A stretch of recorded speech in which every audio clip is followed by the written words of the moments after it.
He pointed a finger in her face, his voice dripping with arrogance. "Listen to me, and listen closely. I don't care who you think you are or how much you think you paid for this ticket. My plane, my rules. You are moving to the back right now, or I will have security drag you off this tarmac." Captain Richard Sterling thought he was clearing the way for a VIP asserting his dominance over a woman in a faded hoodie who didn't look like she belonged in first class. He had no idea that the woman he was screaming at wasn't just a passenger. She was the one who signed his paychecks, and she was about to teach him a lesson that would cost him everything. The rain battered against the glass walls of Terminal 4 at JFK International Airport, creating a grey, rhythmic backdrop to the chaos inside. For Elena Vance, the noise was almost comforting. It was white noise, drowning out the endless stream of business calls, merger negotiations and board meetings that had consumed her life for the last 6 months. Eleanor adjusted the oversized charcoal grey hoodie she was wearing, pulling the sleeves down over her hands. To anyone passing by, she looked like a tired college student, or perhaps a weary traveler trying to catch a standby flight home. She wore no makeup. Her hair was pulled back in a messy bun, and her sneakers were scuffed from weeks of travel. There was no telltale glimmer of diamonds on her fingers, no flashy designer logo on her canvas tote bag. She liked it that way. In reality, Elena Vance was the majority shareholder and CEO of Vance Global, a conglomerate with tentacles in tech shipping and, as of 3 weeks ago, aviation. She had quietly acquired Meridian Air, a struggling luxury airline, with the intention of revamping its image. Today was her first field test, an undercover flight on Meridian's flagship route from New York to London. She wanted to see the service from the customer's perspective without the red carpet that usually rolled out when people knew her name. She glanced at her boarding pass. Seat 1A. First class. "Finally," she whispered, stepping up to the gate. The gate agent, a young woman who looked like she'd been working a double shift, barely glanced up as she scanned Eleanor's pass. The machine beeped green. Elena walked down the jet bridge, the cool air of the tunnel hitting her face. She was looking forward to a glass of champagne, a warm blanket, and 7 hours of absolute silence. But as she stepped onto the plane, the atmosphere shifted. The flight attendant at the door, whose name tag read Jessica, offered a tight, practiced smile that didn't reach her eyes. Her gaze raked over Elena's hoodie and scuffed sneakers, lingering for a second too long on the fraying hem of her jeans. "Boarding pass?" Jessica asked, her tone clipped even though Elena had just scanned it at the gate. Elena handed it over without a word. Jessica squinted at the ticket, then back at Elena. "Seat 1A. Are you sure?" "It's what the ticket says," Elena replied calmly, taking the stub back. "Right. Well, the aisle is to your left." Jessica gestured vaguely immediately, turning her attention to the passenger behind Elena, a man in a sharp, bespoke suit. Her voice instantly transformed into a purr. "Welcome aboard, sir. Let me take your coat. Right this way." Elena suppressed a sigh and found her seat. The first-class cabin on the Meridian 707 was impressive sleek leather pods, massive entertainment screens, and gold-trimmed accents. She stowed her canvas bag and settled into the plush leather of 1A. She closed her eyes, ready to disconnect. "Excuse me." The voice was sharp, intrusive. Elena opened her eyes. Jessica was standing over her, her hands clasped in front of her uniform, looking uncomfortable but determined. "Yes. There's been a complication," Jessica said. "We have a bit of a seating overlap. I'm going to need to see your boarding pass again." Eleanor frowned, but reached into her pocket and produced the pass. I don't see how there can be an overlap. I booked this seat 2 weeks ago. Jessica barely looked at the paper. Yes, well, unfortunately our system shows a double booking for seat 1A. And since we have a priority platinum member boarding shortly protocol, dictates that we prioritize their reservation. Eleanor sat up straighter. Priority platinum. I paid full fare for this ticket, and I'm already seated. I understand that, ma'am, Jessica said, her voice dripping with condescension. But the other passenger is a very important client of Meridian Air. We have a seat available in Economy Plus. It has extra legroom. It's quite comfortable. You want me to move from first class, which I paid for, to economy, because someone important is coming? Elena asked, her voice steady but hardening. That's not how contracts work. I have a ticket. Jessica let out a dramatic sigh as if Elena was being unreasonably difficult. Ma'am, please don't make a scene. It's standard procedure. It's not standard procedure to downgrade a paying customer because you overbooked, Elena countered. I'm staying right here. Jessica's face flushed. She tapped her earpiece. Captain, we have a situation in first class. Seat 1A is refusing to cooperate. Elena watched her, unbelieving. She had read the Meridian Air Operational Handbook cover to cover last week during the acquisition. There was absolutely no policy that allowed for this. In fact, it was explicitly forbidden to displace seated passengers for VIPs without offering significant compensation, thousands of dollars, and voluntary movement. A moment later, the cockpit door opened. Captain Richard Sterling stepped out. He was a tall man, broad-shouldered with silver-streaked hair, and a jawline that looked like it had been chiseled out of granite. He wore his uniform with the pride of a general, 4 gold stripes gleaming on his shoulders. He radiated authority, but also a palpable sense of arrogance. He walked over to seat 1A, his heavy boots thudding against the carpet. He didn't look at Elena at first. He looked at Jessica. What's the problem here? Sterling asked, his voice a low baritone that carried through the silent cabin. She won't move, Captain, Jessica said, pointing an accusatory finger at Elena. I explained the conflict with Mr. Harrington's reservation, but she's refusing to vacate the seat. Sterling finally turned his eyes to Elena. His gaze was cold, dismissive. He saw the hoodie. He saw the messy hair. He saw a nobody. Miss, Sterling said, skipping the pleasantries. We have a flight to catch. I don't have time for games. Grab your bag and follow the flight attendant to row 24. Eleanor looked up at him, her expression unreadable. Captain Sterling, is it? She read from his wings. I have a valid ticket for this seat. I'm not moving. I don't think you understand. Sterling leaned down, invading her personal space. This isn't a negotiation. This is my aircraft. I determine who flies and where they sit. Now you can walk back to row 24, or I can have airport security escort you off the plane entirely. Your choice. Elena felt the heat rise in her cheeks, not from embarrassment, but from a simmering anger she hadn't felt in years. She had built her empire by outsmarting men, like sterling men who thought a loud voice and a fancy title were a substitute for competence and respect. On what grounds? Elena asked calmly. I haven't been disruptive. I haven't been intoxicated. I hold a valid ticket. If you remove me, you are violating federal aviation regulations and Meridian Air's own conditions of carriage.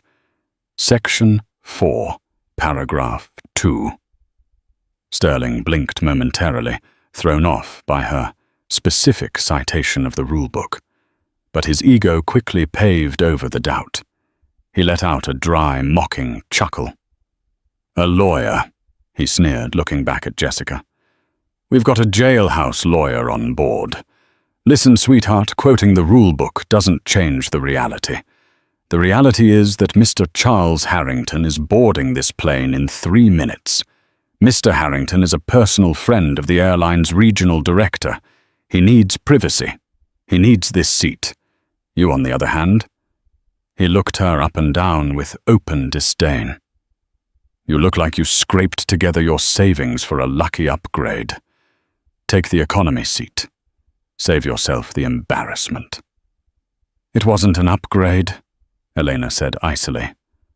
"I don't care," Sterling snapped. "Last chance." Just then the commotion at the front of the cabin grew louder. A man swept through the curtains, followed by an entourage of 2 assistants carrying garment bags.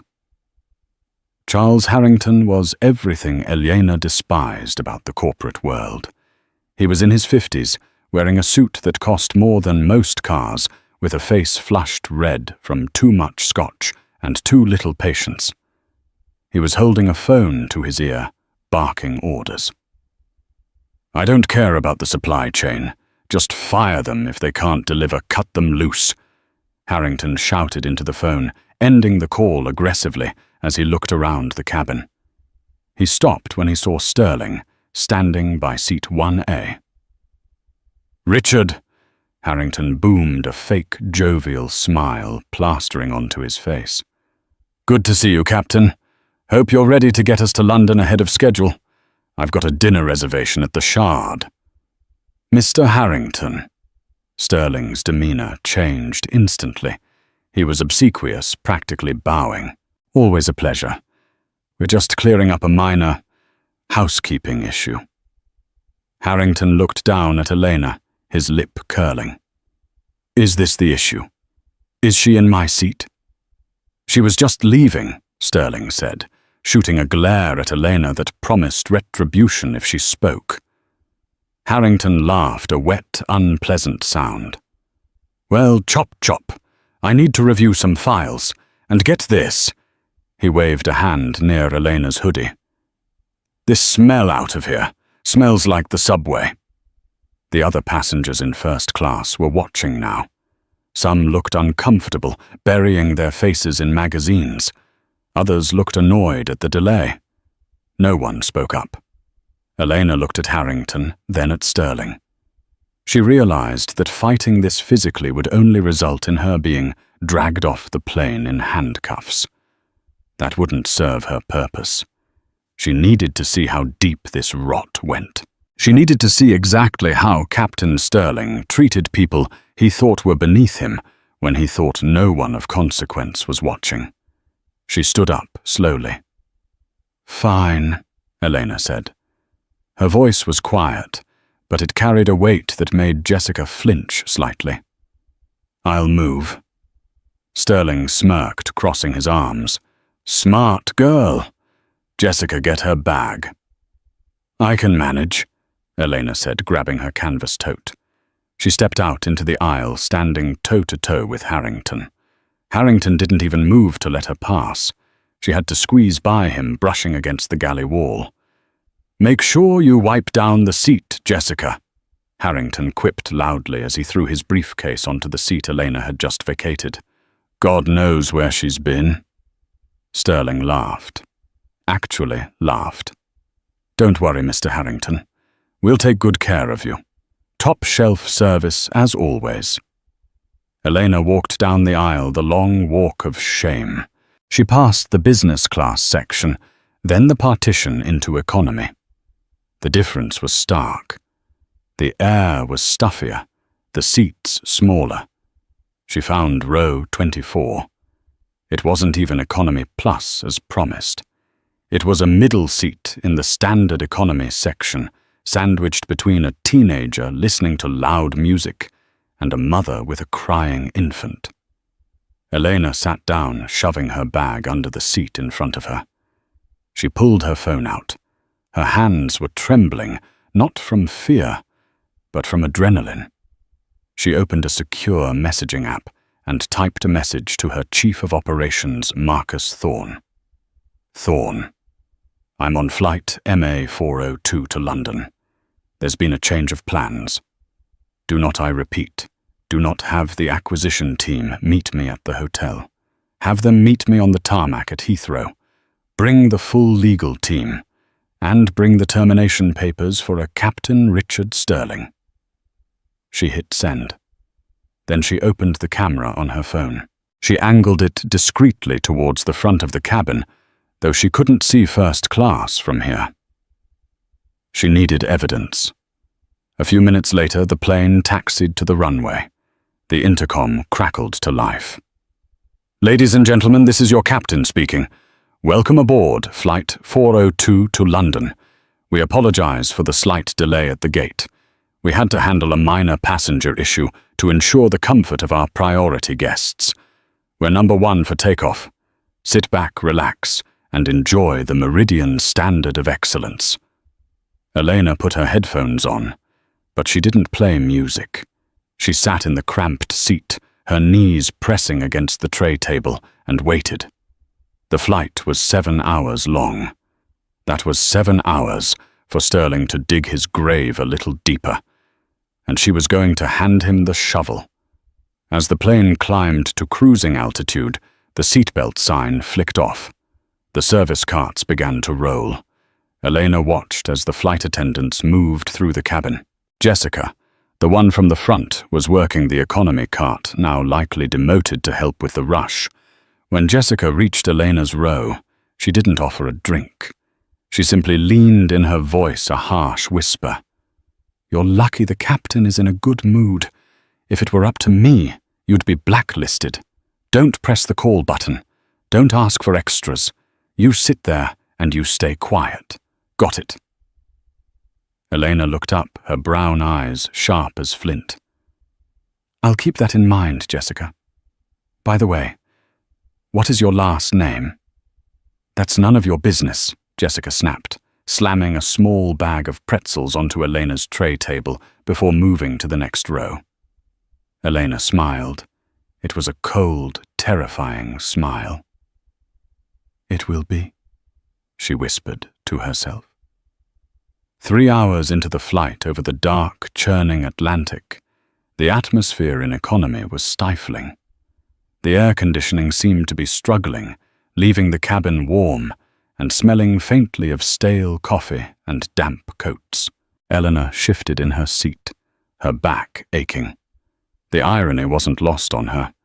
She owned the $300 million aircraft she was flying in, yet she was currently sandwiched between a stranger's elbow and a wall, unable to feel her left foot. But her physical discomfort was secondary to the growing fury in her chest as she observed the crew. To her right, the young mother whose name she learned was Sarah was on the verge of tears. Her 6-month-old baby, Leo, had been fussy for the last hour. Sarah was exhausted, her eyes rimmed with red, rocking the infant back and forth while whispering desperate apologies to the passengers around her. "I'm so sorry," Sarah whispered to Elena, her voice cracking. "He's hungry. I ran out of warm water for his formula, and cold water gives him a stomachache. I've pressed the call button 3 times, but—" She gestured to the illuminated orange light above their row. It had been on for 45 minutes. Elena unbuckled her seatbelt. "I'll handle it." "No, please, that stewardess Jessica, she's terrifying," Sarah said, clutching Leo tighter. "I don't want to cause trouble." "You aren't causing trouble, Sarah. You paid for a service. Basic humanity is included in the ticket price, or at least it should be." Elena squeezed out of the row and walked to the rear galley. The curtains were drawn, but she could hear laughter from behind them. She pulled the curtain back. Jessica and another male flight attendant, a guy named Mark with gelled hair and a bored expression, were leaning against the counters, scrolling through their phones and eating chocolates from a box that was clearly marked "First Class Only." They stopped laughing when they saw Elena. Jessica's face twisted into a scowl. "I told you to stay in your seat," Jessica snapped, dropping a chocolate wrapper on the floor. "The seatbelt sign is—" Well, it's off, but we're on a break. The passenger in 24B has had her call light on for nearly an hour. Elena said, her voice calm but authoritative. She needs warm water for a baby's formula. It's a medical necessity for an infant. Jessica rolled her eyes, sharing a look with Mark. We're out of warm water in the back. The heater is on the fritz. Tell her to use the tap in the lavatory. The lavatory water isn't potable, Elena said, her jaw tightening. You know that. It's unsafe for an infant. Look, lady, Mark chimed in, crossing his arms. We don't control the plumbing. If she wanted premium service, she should have booked a better seat. Now go sit down before we write you up for interfering with flight crew duties. Elena stared at them. She saw the laziness, the entitlement, the complete lack of empathy. These were the people representing her brand. Meridian Air was supposed to be the pinnacle of elegance, and instead it was being run like a frat house at 30,000 feet. There is hot water in first class, Elena stated. I saw the tea service being prepped before you kicked me out. Go get a cup of hot water from the front galley. Jessica laughed, a harsh barking sound. You want me to walk all the way to the front, disturb Captain Sterling and Mr. Harrington, just to get water for a crying baby in economy? You're delusional. Go sit down. Now. Elena didn't move. She stepped fully into the galley, grabbing a clean paper cup from the stack. Hey, what are you doing? Mark shouted, stepping forward to block her. If you won't do your job, I will, Elena said. I'm going to the front to get the water myself. Jessica moved faster than Elena expected. She grabbed Elena's arm, her fingernails digging into the fabric of the hoodie. You are not going up there. Captain Sterling gave strict orders. No riffraff in the front cabin. You step through that curtain and we restrain you. Do you understand? Plastic cuffs, right here in the galley. Elena looked down at Jessica's hand on her arm. Let go of me. Sit. Down, Jessica hissed. Elena pulled her arm free with a sharp tug. She looked at the two of them, memorizing their faces, their employee numbers. She realized that forcing her way to the front now would likely result in a physical altercation, and Sterling would use that as an excuse to divert the plane or have her arrested before she could execute her plan. She needed to be smarter. Fine, Elena said, her voice dropping to a dangerous whisper. I'll sit. But remember this moment. Remember that you refused water to a baby. She grabbed a bottle of room temperature water from the cart, ignoring Mark's protest, and turned back. She walked back to seat 24B. They wouldn't give it, Sarah asked, looking defeated. Here, Elena said, handing her the bottle. I'm sorry. Put the bottle under your armpit for a few minutes. Body heat will warm it up enough to mix. It's the best we can do right now. Sarah looked at Elena with gratitude in her tear-filled eyes. Thank you. You're very kind. I don't know why they are being so mean to you. They think they have power, Elena said, staring at the back of the seat in front of her. They think that because they have a uniform and a badge, they matter more than you. But power is a funny thing, Sarah. It can vanish in a second. Elena pulled out her phone again. She opened her notes app and began a new entry. Log 3 crew negligence. Denied water to infant. Threat of physical restraint for requesting basic supplies. Flight attendants Jessica Miller and Mark Davies to be terminated immediately upon wheels down. She closed her eyes, trying to rest, but the image of Harrington in her seat, laughing while this mother struggled, burned in her mind. The karma was coming. She just had to wait for the landing gear to drop. 2 hours before landing, the dynamic on the plane shifted from uncomfortable to volatile. Charles Harrington, The VIP in seat 1A had apparently made good use of the unlimited premium scotch. His loud, booming laughter had been drifting back from the first-class cabin for hours, piercing the thin curtain that separated the classes. But now he was on the move. Elena was reading a book on her phone when the curtain to business class was ripped open.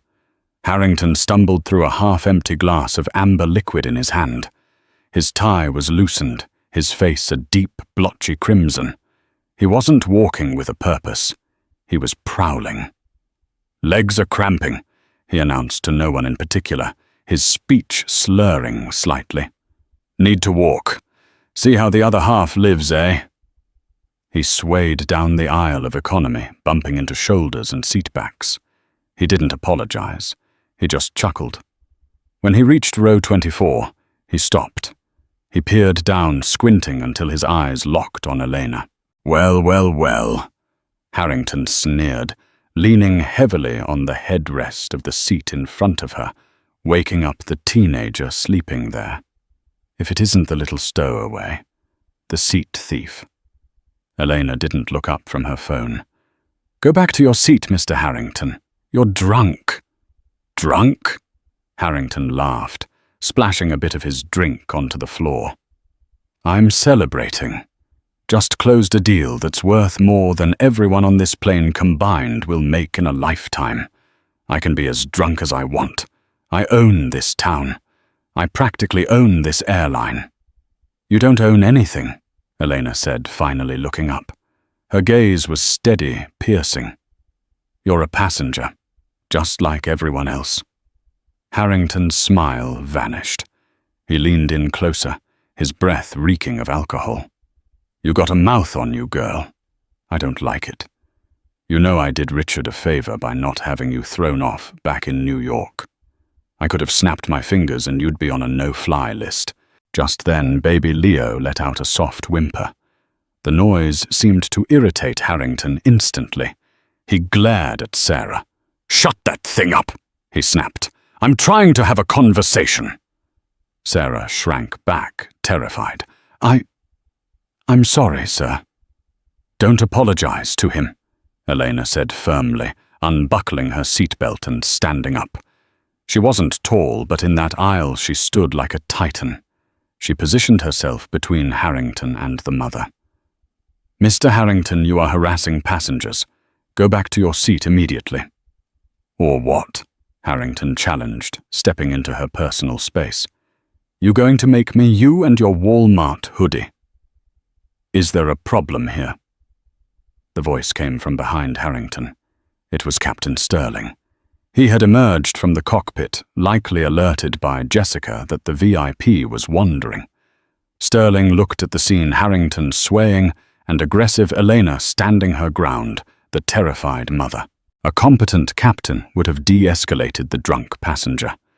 Sterling, however, did the opposite. "She bothering you, Mr. Harrington?" Sterling asked, placing a reassuring hand on the drunk man's shoulder. "She's threatening me, Richard," Harrington lied, pointing a shaking finger at Elena. "I came back here to use the restroom, because the front one is occupied, and she started screaming at me. Verbal assault. I feel unsafe." It was a lie so blatant it was almost funny. But Sterling didn't care about the truth. He cared about the man who promised to put in a good word for him with the regional director.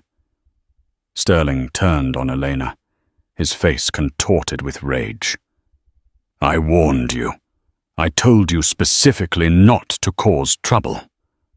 "He is drunk and harassing a mother and child," Elena said, her voice ringing out clearly in the silent cabin. "He is the safety threat. You are required by law to restrain an intoxicated passenger who is threatening others. Do your job, Captain."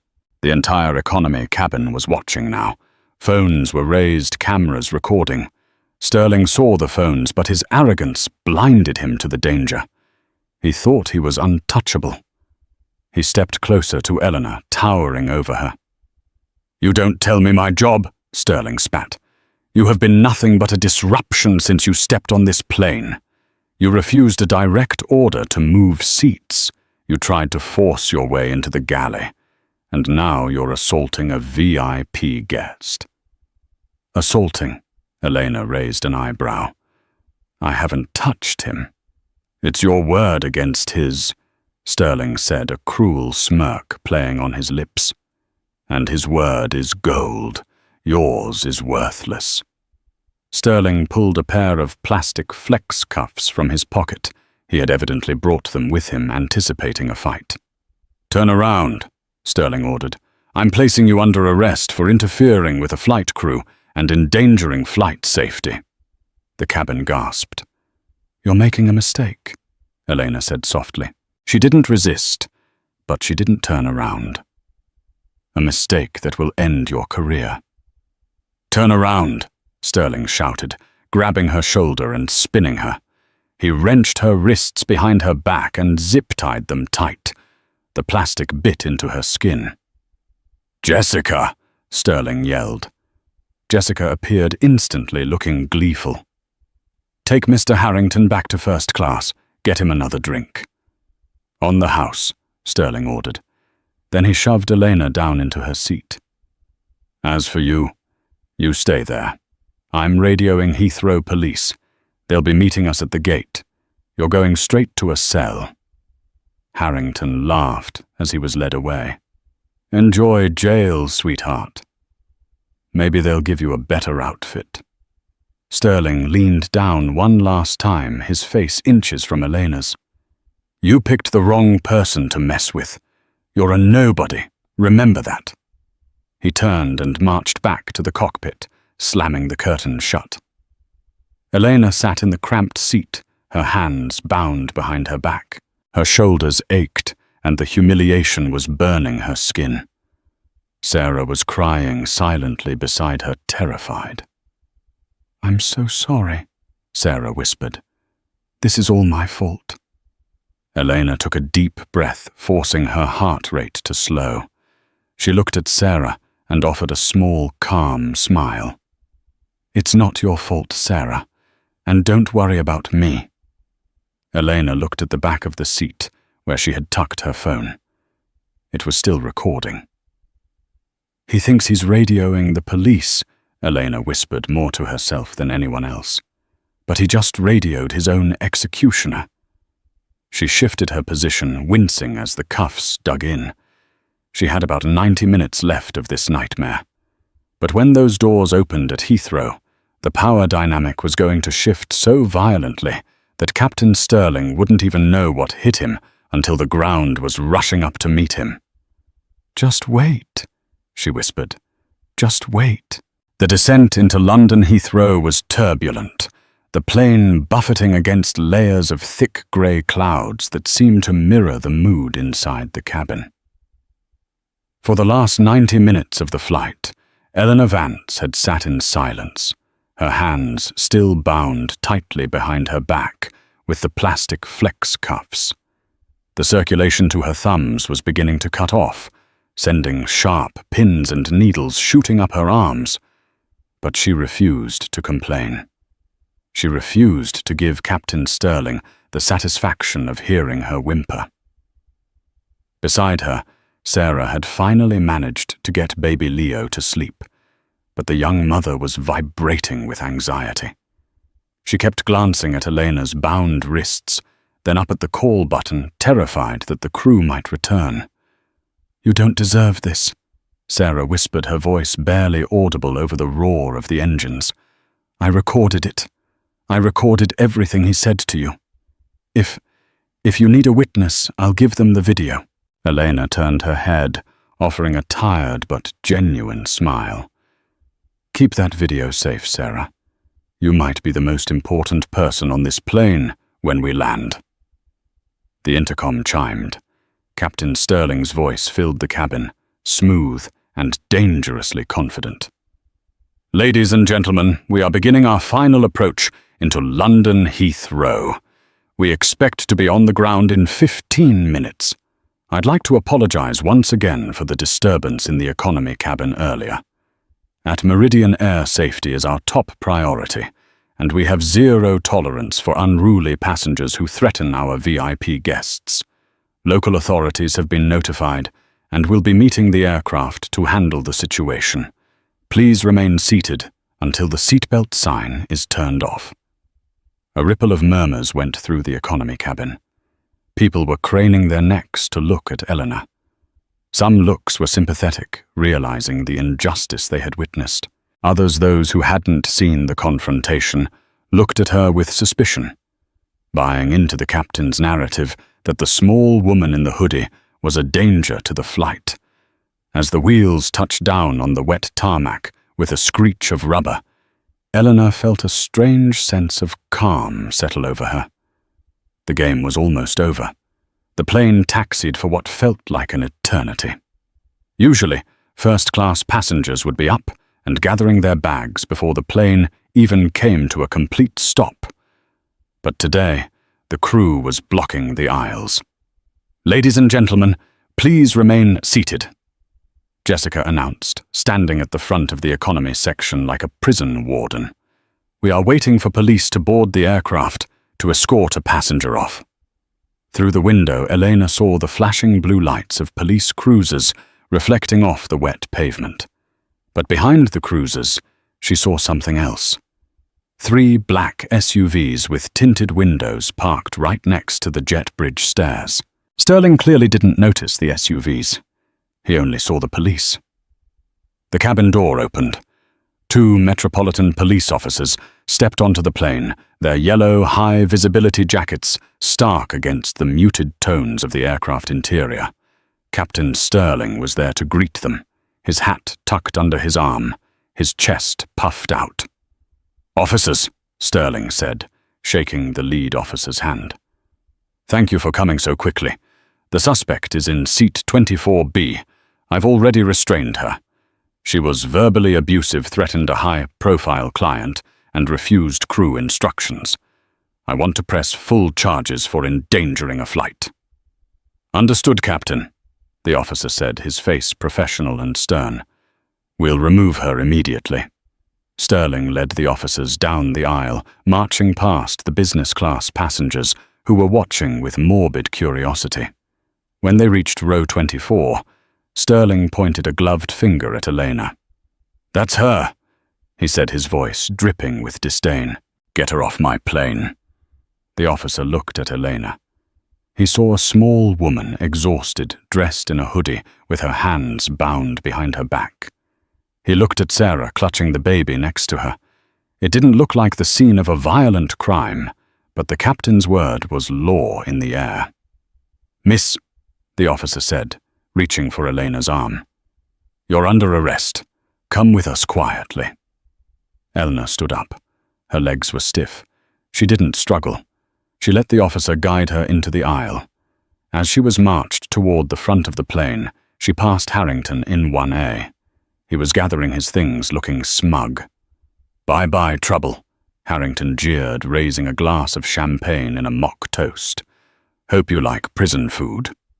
Sterling stood by the exit door, arms crossed, a victor, surveying his conquest. As Elena passed him, he leaned in one last time. "I told you," he whispered, his eyes cold and dead. "You're a nobody, and I am the captain. Don't ever forget your place." Elena stopped. She looked Sterling dead in the eye. "I won't," she said. "And you won't either." The officers pushed her forward out of the plane and onto the jet bridge. The cold London air hit her face, a sharp contrast to the stuffy cabin. They walked her down the metal stairs toward the waiting police car. Sterling followed them out, eager to see her stuffed into the back of a squad car. He stood at the top of the stairs, watching, savoring the moment. But as they reached the tarmac, the back door of the lead black SUV opened. A man stepped out. He was tall, wearing a suit that cost more than Sterling's annual salary, and he moved with the predatory grace of a shark. It was Marcus Thorne, the chief of operations for Vance Global. Behind him were 2 other men, senior legal counsel for the conglomerate. Thorne didn't look at the police. He looked straight at Elena. His face went pale when he saw the zip ties on her wrists. "Stop!" Thorne barked. His voice was like a thunderclap, echoing across the tarmac. The police officers paused, surprised by the authority in the man's voice. "Who are you?" the lead officer asked. Thorne ignored him. He walked straight up to Elena. "Ms. Vance. My God." He turned on the police officer, his eyes blazing.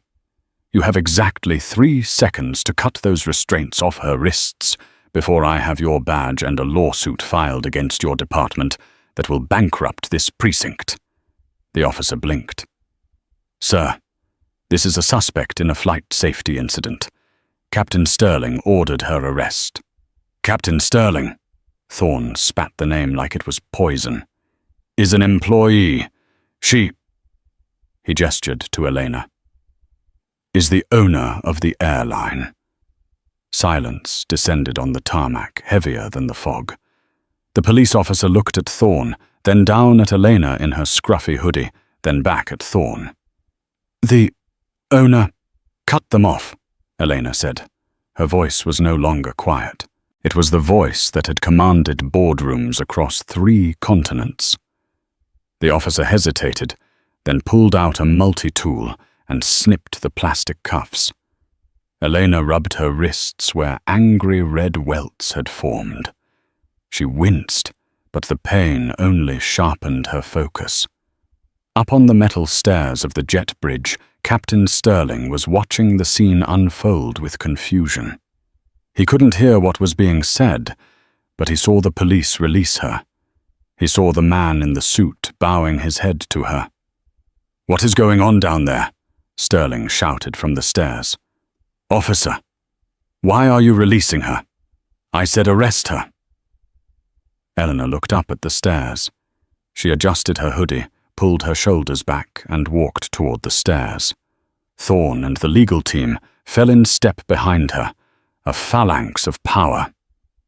"Mr. Thorne," Elena said, not looking back, "bring the termination papers." "They are ready, Ms. Vance," Thorne replied. Elena walked up the stairs right back to where Sterling was standing. The captain looked confused, his bravado wavering for the first time. "What do you think you're doing?"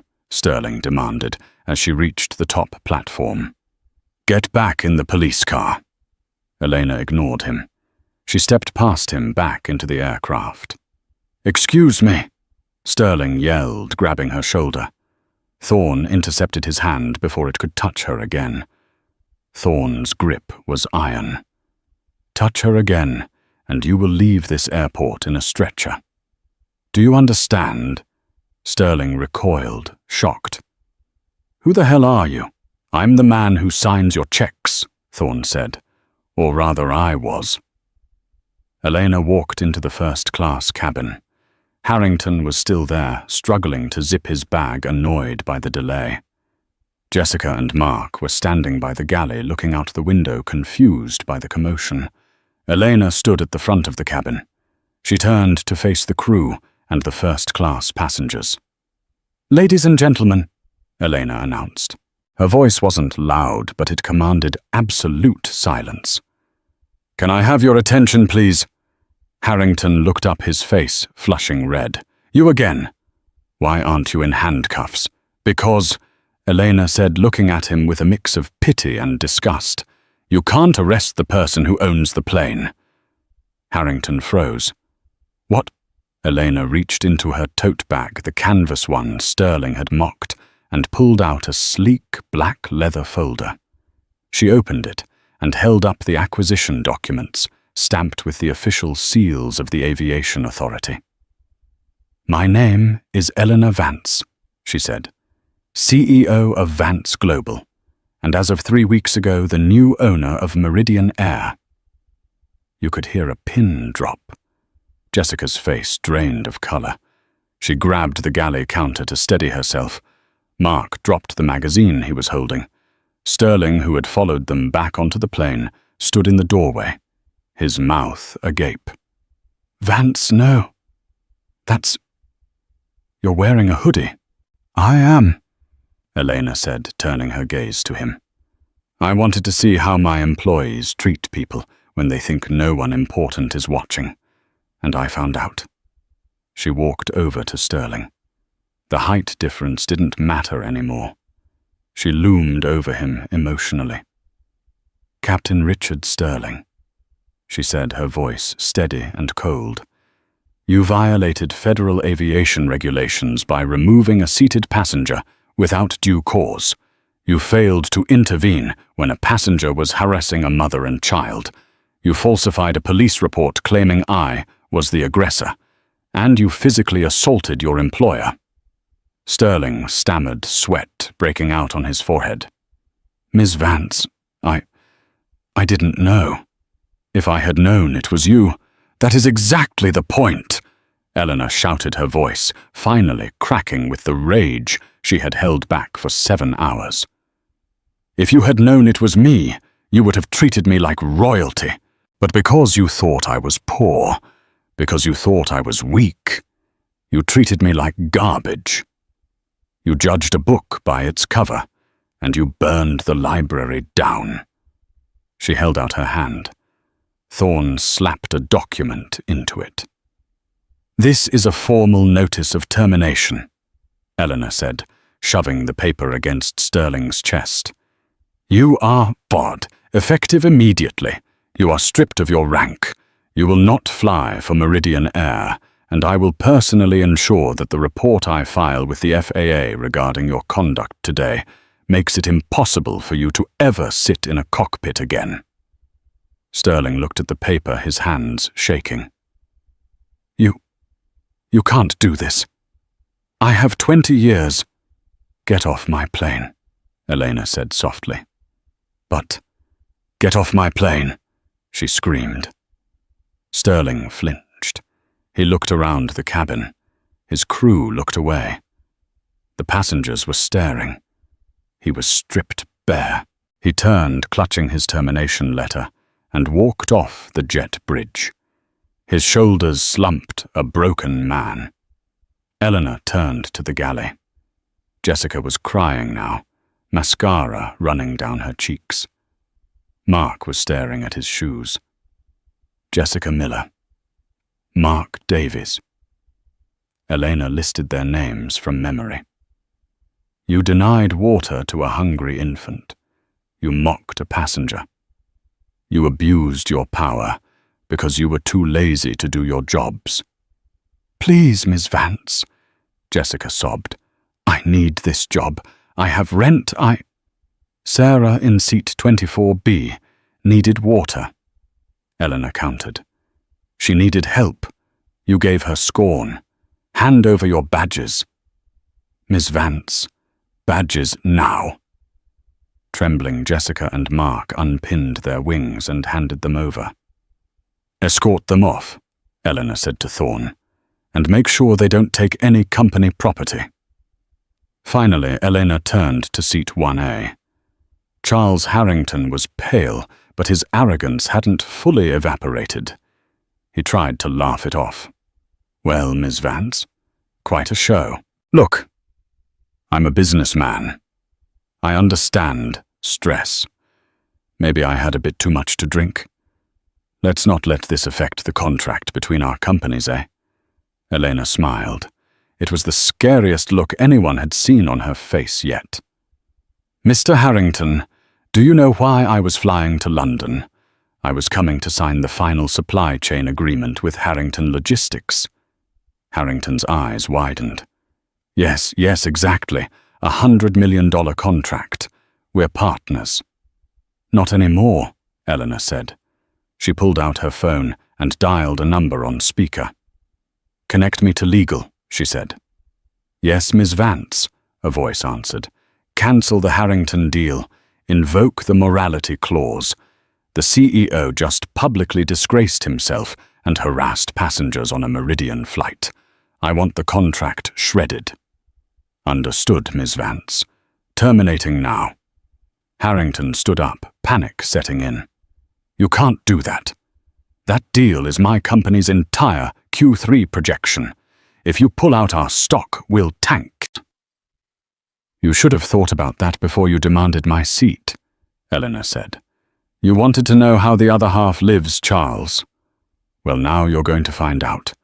Because without this deal, you're going to be flying economy a lot more often. She pointed to the door. Get out! Harrington grabbed his bag, sputtering protests, but Thorne stepped forward, looking ready to throw him out physically. Harrington fled. The cabin was silent. Elena took a deep breath. She smoothed down her hoodie. She walked back through the curtain past business class, back to economy. The passengers were watching her with awe. She stopped at row 24. Sarah was looking up at her eyes wide. You own the airline?" Sarah asked. Elena smiled, and this time it was warm. "I do, and I'm going to make some changes, starting with you." She pulled a card from her pocket. "Sarah, I'm refunding your ticket, and I'm giving you a lifetime pass for first-class travel on Meridian for you and your son. No one will ever treat you like that again." Sarah burst into tears. "Thank you. Thank you so much." Elena looked around the cabin. "And for everyone else in economy, drinks are on the house while we wait for the new crew to arrive. I'm sorry for the delay." The cabin erupted in applause. Elena walked back to the front, finally sitting down in seat 1A. She looked out the window at the rain. She was exhausted. Her wrists hurt, and she had a headache. But as she watched Sterling's retreating figure on the tarmac below walking alone in the rain, she knew one thing for sure. Karma had arrived, and it had flown first class. The fallout from flight MA402 didn't end on the tarmac at Heathrow. In the age of the internet, nothing stays quiet for long, especially when a billionaire CEO takes down a tyrant in real time. 3 days after the incident, the video Sarah had secretly recorded from seat 24B was leaked to the press. It wasn't Elena who released it. She didn't need the publicity, but Sarah's sister had uploaded it with the caption, "Pilot tries to arrest woman for protecting a baby. Turns out she owns the airline." The video amassed 40 million views in 48 hours. The world watched in crisp high definition as Captain Richard Sterling sneered at a woman in a hoodie, flex-cuffed her without cause, and then watched his career disintegrate in seconds when Marcus Thorne stepped out of that black SUV. The clip of Elena shouting, "Get off my plane!" became a global rallying cry, a meme and a symbol of justice against corporate bullying. But for the men involved, it wasn't a meme. It was an avalanche. Richard Sterling sat in the cramped waiting room of a regional cargo transport company in Slough, an industrial town miles away from the glamour of international travel. The leather seats and gold-trimmed cockpits of the Meridian 777 were a distant memory. Now he was surrounded by peeling paint and the smell of stale cigarette smoke. He adjusted his tie, which felt too tight. He had sold his Rolex last month to pay his mortgage. His wife had left him 2 weeks after the video went viral, unable to handle the public shame and the sudden loss of their income. The Pilot of the Year trophy he used to display on his mantle was now in a cardboard box in a storage unit he could barely afford. "Mr. Sterling," a young man with a clipboard called out. He didn't use the title Captain. Sterling stood up, forcing a smile. "Yes, that's me." He walked into the small office.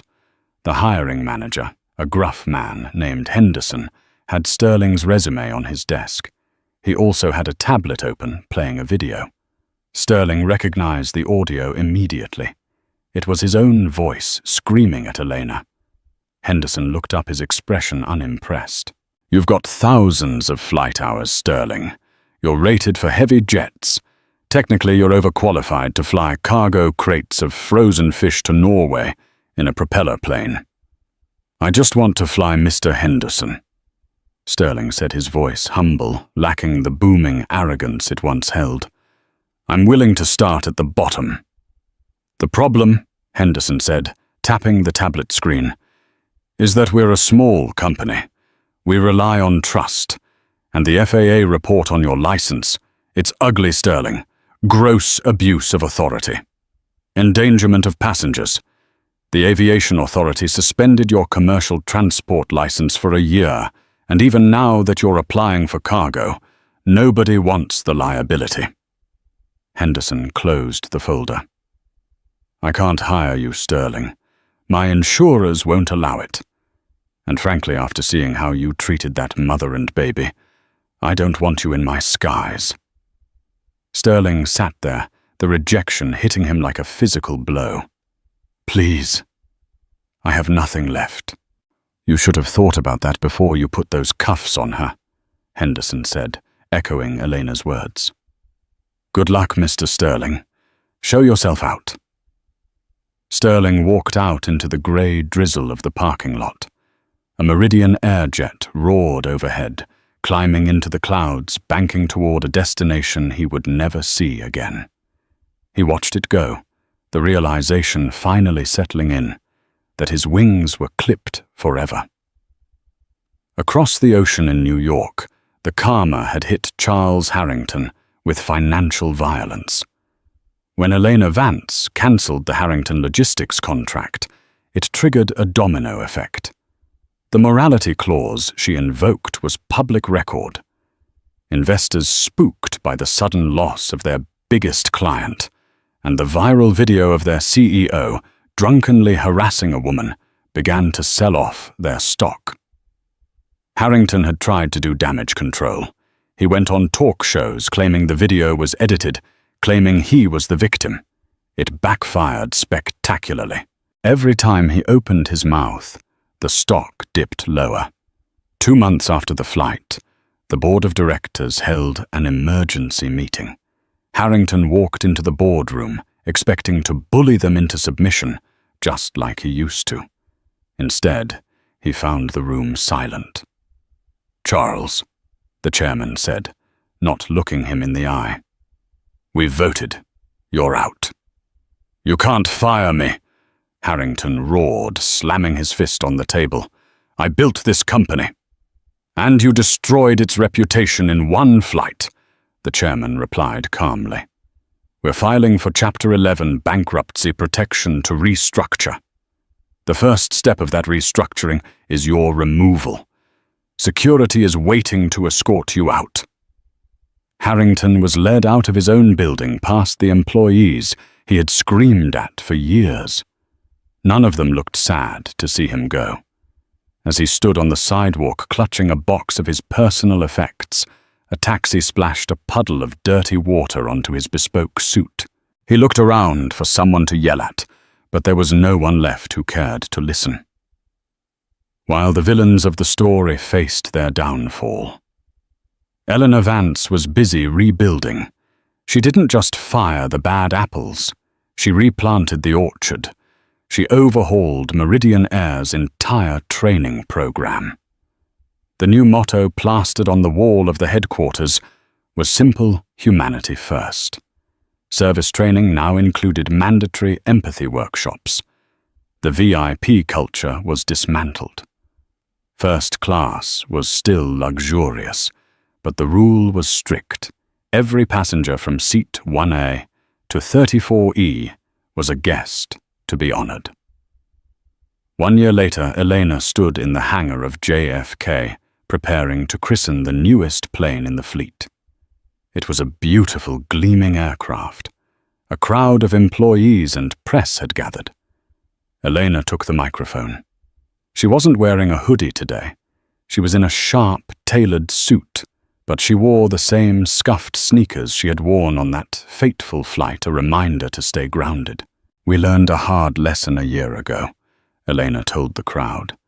"We learned that character is revealed not when we are comfortable, but when we think we have power over others. We are building an airline where kindness is the currency." She gestured to the crowd. and I'd like to introduce our new Director of Customer Experience, who will be ensuring that no passenger is ever unheard again." Sarah walked onto the stage. The young mother from seat 24B looked different. She was confident, smiling, radiating a strength that had been hidden by fear a year ago. She held the hand of her toddler, Leo, who was walking now. Elena had kept her promise. She hadn't just given Sarah a refund. She had given her a job. Sarah's background in social work, which she had revealed in their emails after the flight, made her the perfect candidate to overhaul the passenger advocacy department. "Thank you, Elena," Sarah said into the mic, her voice steady. "And thank you all. We're going to fly higher, not just in altitude, but in standards." The crowd applauded. Elena looked at Sarah, then down at little Leo, who was waving a toy airplane around. It was the perfect ending. The arrogance of men like Sterling and Harrington had been their undoing, crumbling under the weight of their own egos. But from the wreckage, something better had been built. A legacy not of money, but of respect. Elena looked up at the sky. It was clear and blue. "Cleared for takeoff," she whispered. And that is the incredible story of how one arrogant pilot and a rude billionaire lost everything because they judged a book by its cover. It's a powerful reminder that true status isn't about the seat you're in, the clothes you wear, or the title on your badge. It's about how you treat people when you think you have nothing to gain from them. Eleanor Vance didn't just win. She changed the game entirely. If this story satisfied your need for justice, please hit that like button. It really helps the channel grow and lets me know you want more stories like this. Don't forget to share this video with anyone who needs a reminder to stay humble and subscribe so you never miss a new upload. I want to know what you think. Do you think Captain Sterling deserved a second chance, or was his punishment exactly right? Let me know your thoughts in the comments below. Thanks for watching, and I'll see you in the next story.